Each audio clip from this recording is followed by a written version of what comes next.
So then we can get started with the with the wrap-up session.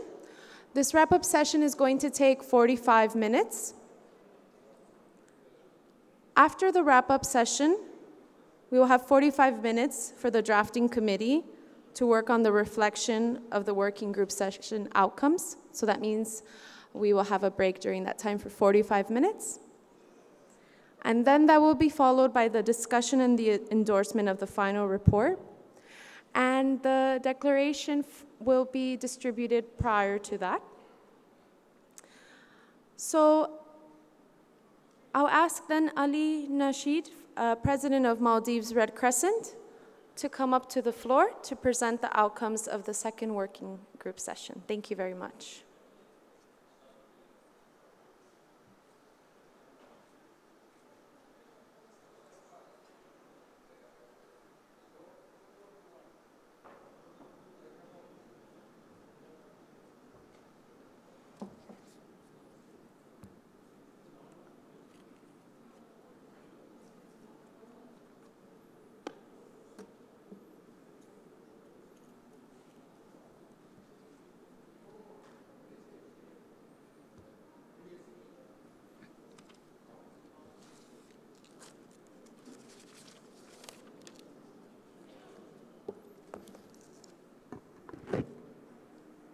Thank you very much. Our group, which was the group 2, we had to discuss within ourselves and find out and reach a potentially conclusive answers for this question. What are the national society's expectations regarding the ICIC potential role in the areas of advocacy, protection, relief? We had a very healthy and a long discussion where all our group members gave very good ideas for the 80 minutes we had, which was very substantial. Just to summarize it, I will go little bullet points by points. One of the most important aspects for the ICIC was visibility. Most of the members in our group agreed that the visibility was not enough in our national societies of the ICIC. So in order to increase this visibility, this suggestion was given. Establish regional office for quick response, coordination, and for better coordination. To conduct routine programs even before the emergency occurs.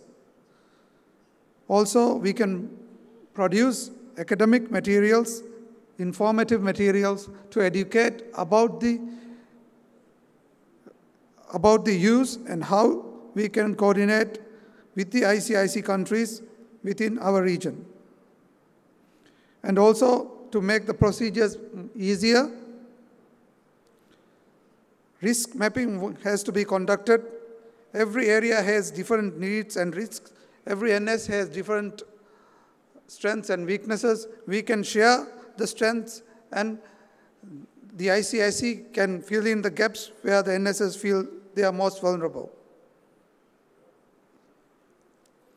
Some national societies within our ICIC community has expertise but not the funding. Some national societies has the funding but not the expertise. This is also one of the aspects where we can do more. And there was also a question of legality, how legal procedures can be put in place so that the ICIC volunteers and staff can work in states where they are recognized legally. We have to improve communication both within and outside the OIC member states, which has been lacking in our past. So those are mainly the priorities where we had been discussing in the group. Thank you very much.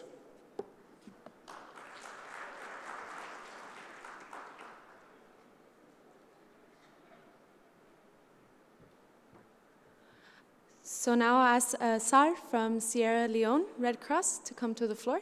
Thank you.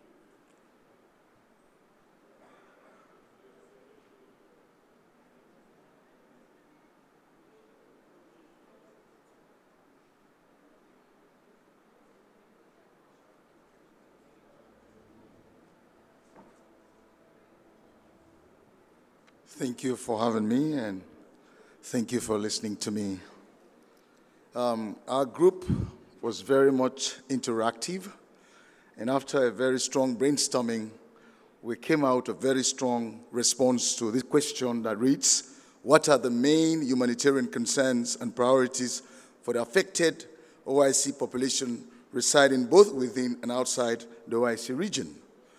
The issue of migration came out very strongly, that has posed a real threat to human existence, and it also came out very clear that it undermines the sanctity of the human person, and as a result, the dignity of humanity has been seriously undermined by the issue of migration, and this is obtaining within these countries under review.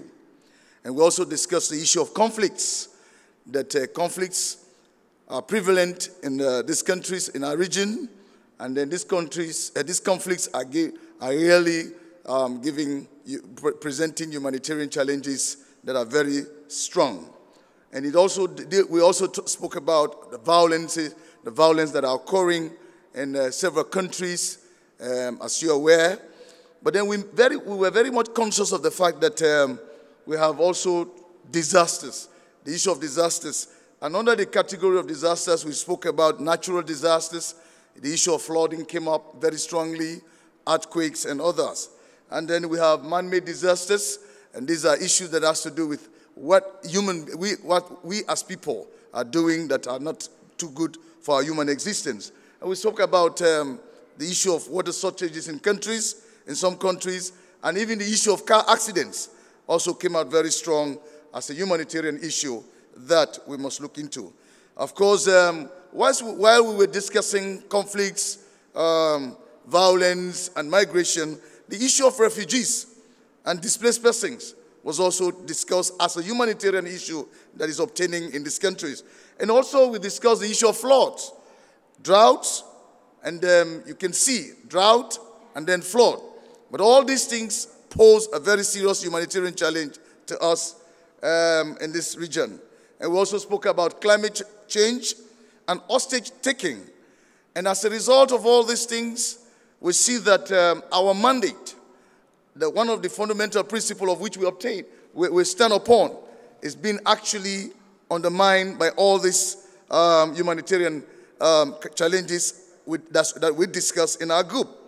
But then we were very much conscious of the fact that inasmuch as we have these humanitarian issues, we must discuss and bring out the way forward. In other words, we must have the courage and we must have the mechanism and what it takes to address these humanitarian issues, as I have highlighted.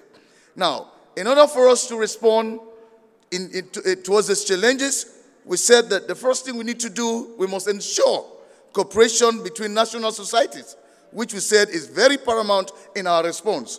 We must ensure cooperation between national societies.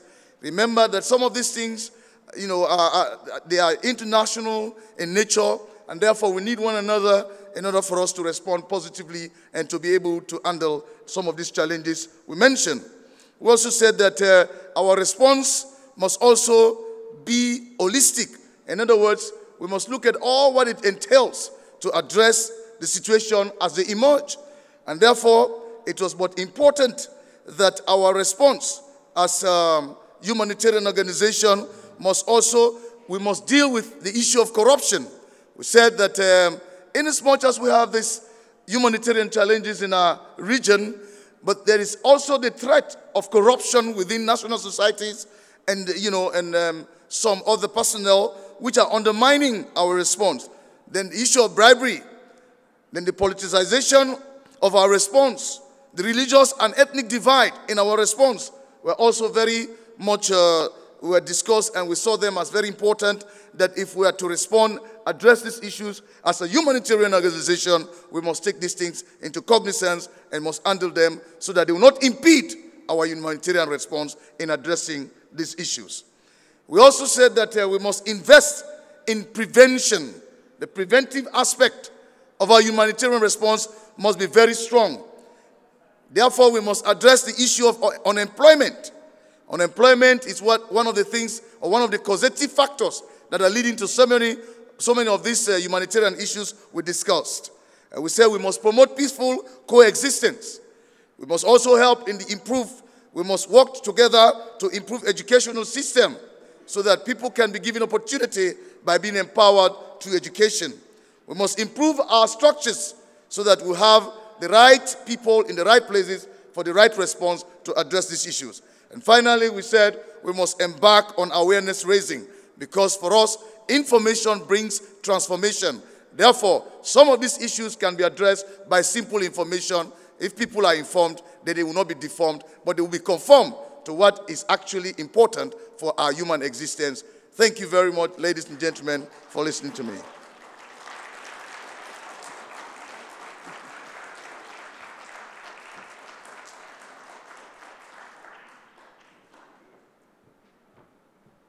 Thank you, Sar. That was very powerful.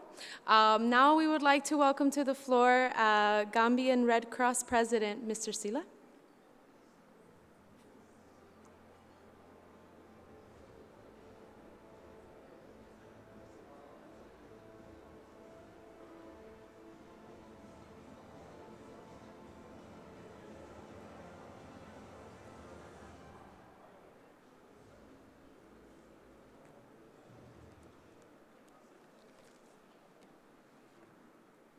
Yeah.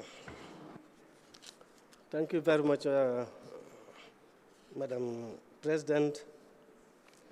Group 3, as presented on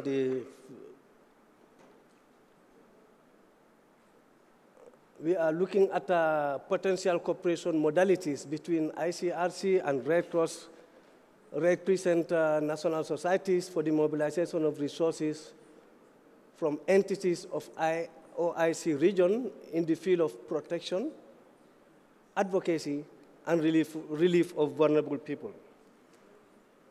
We started the group, there was a very good interaction, participatory, complete, truthful, and openness. We first of all look at the situation of in the OIC countries, bearing in mind that 43% of all countries are vulnerable in our region, and 25% of world disasters occur in our region. That's the OIC member states. Therefore, we said the first most important is for the OIC region, for the ICIC to be linking interface between the states and the national society.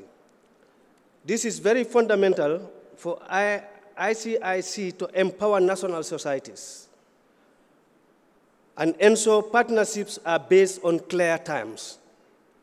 Also, the ICIC should ensure linking stronger countries with experience to lesser stronger countries. The second one is investment. In the group, one of the group members reminded us that the longer we continue talking, the more people are dying and others are suffering. Therefore, ICIC should ensure investment possibilities to be submitted by the national societies, rather than to wait until disasters fall and we grab our bags and our resources run to the suffering people. Investments that should be submitted by national societies. How can national societies stand on their own and be strong? The third aspect, intermediary for capacity building and exchange of experience. ICIC should be a very good facilitation platform. The group looked at countries with experiences and gave examples like Turkey, like Iran, like Qatar, and want to advise ICIC to ensure there is a very good capacity building link between these countries and exchange of expertise with the less stronger countries. The fourth one is IHL to protect rights of minorities. ICIC being intergovernmental should exercise some IHL, international humanitarian law, aspects to ensure that the minority, in particular Muslim minorities, are not on the disadvantaged side. The fifth one is resource mobilization. It should not only ensure linking the people with the resource mobilizers, but it should also build the capacity right from the start, build capacity of national societies how to access those resources. The sixth one, expedite the decision-making process. One of our colleagues just said this. What we have also realized in our group, that the ICRC should be more readily available. And the last but not the least, focus-based resource availability before disasters happen. And this aspect, we are saying that, well,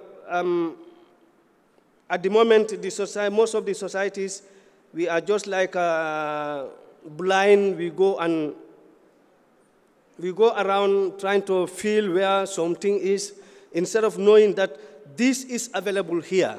In that case, we link it with the network we have just discussed the past 2 days, that it was very timely.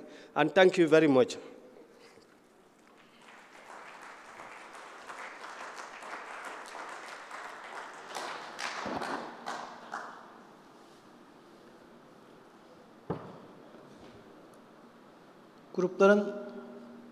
Grupların görüşlerini açıklayan temsilcilerimize çok teşekkür ederiz.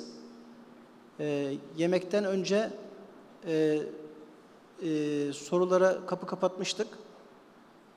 Bir de ICRC'den Mr. Stefan Hankins, Legal Advisor, ICIC'nin IHL konusunda girmesini memnuniyetle karşıladıklarını ve bu konuda ICIC'yi destekleyecek bir konuşma yapmak istediklerini belirtmişlerdi.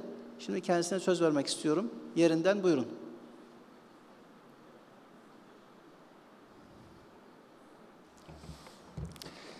Thank you very much, Mr. Chair. With your permission, we would like to make a brief statement on behalf of the International Committee of the Red Cross, and maybe to begin with, to bring a warm word of thanks for the invitation to this fourth consultation meeting between the ISIC and national societies. It has been really a great honor to follow the rich discussions and exchange today. These have touched upon key humanitarian issues. They've also allowed for many moving stories to be shared from contexts of humanitarian crises in several OIC countries. I would like to present here essentially 2 points. The first is that the International Committee of the Red Cross takes good note of the important conversations in working groups that have taken place this afternoon and which touched upon the modalities of a greater, more meaningful and timelier cooperation and coordination for a more effective humanitarian response. This included the means to strengthen the capacities of national societies and to empower national societies in the OIC countries. These are indeed key issues, and the means of strengthening national society capacities may involve indeed many ways forward, involving all capacities within the International Red Cross and Red Crescent movement, through the engagements of sister national societies, the International Federation, and or the ICRC. There may, of course, also be a role for national society networks and third organizations. However, while strengthening the national society's capacities may involve different partners, this is mindful that such initiatives provide a clear added value in support of vulnerable persons and communities, and that they be fully coordinated within the movement, and also that they be at all times consistent with the fundamental principles and independent from political influence, congruent with the movement's agreed coordination frameworks, and we had opportunities to discuss this in the last 2 days, and conducted in a spirit of good partnership and complementarity. My second point will be to refer to the earlier discussions this morning on IHL, as you have mentioned, international humanitarian law. As everyone knows, the International Committee of the Red Cross enjoys an international mandate to work for a better respect of IHL, as well as for the promotion and dissemination of international humanitarian law. This is a role and a mandate which is conferred upon the International Committee of the Red Cross under the 1949 Geneva Conventions, and therefore by the states. We take note that some words were presented this morning on ICRC's recognized mandates.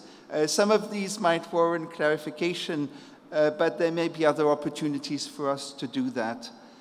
What I may say is that ICRC welcomes initiatives that are intended to strengthen IHL and that aim to promote and disseminate better awareness of humanitarian law, agreed legal frameworks for the protection of victims of armed conflict, the jus in bello, as it is known, and which of course is focused on regulating the conduct of warfare and protecting those in need of protection and assistance in conflict. We take note of the proposal for a World Day on International Humanitarian Law. It is important, of course, that this also be discussed on a global level, and in particular with all high contracting parties to the Geneva Conventions, 196 high contracting parties to this day. As many national societies in this assembly will be aware, the better respect for and implementation of humanitarian law, including at the national level, is going to be central to the discussions at the 33rd International Conference at the end of this year. This includes a 4-year action plan on humanitarian law and its national implementation that will be brought to the attention of the conference. The ICRC remains fully committed to work closely with national societies within the OIC countries in preparation for the 33rd International Conference. With this, we'd like to thank you again for the opportunity to be with you today and to address you. Thank you very much.